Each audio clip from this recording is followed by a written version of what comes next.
નમસ્કાર, આપ જોઈ રહ્યા છો જનસાક્ષી ન્યૂઝ। નજર કરી આજના મુખ્ય સમાચારો પર।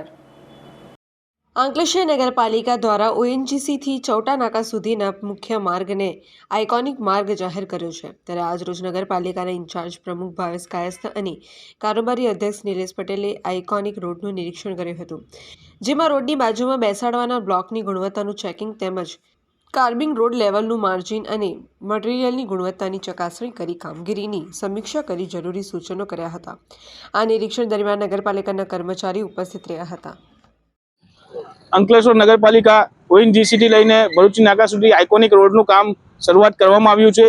એ રોડની અત્યારે કામગીરી શરૂઆત છે। તેના બ્લોક, એના કર્બિંગ, એની ગુણવત્તા, એની ચકાસણી માટે હું અને અમારા કારોબારી ચેરમેન શ્રી નિલેશભાઈ પટેલ દ્વારા વિઝિટ કરવામાં આવી અને રોડ એકદમ વ્યવસ્થિત અને ખાતરીપૂર્વક બને એની દરેક ગુણવત્તાની તપાસ કરવામાં આવી।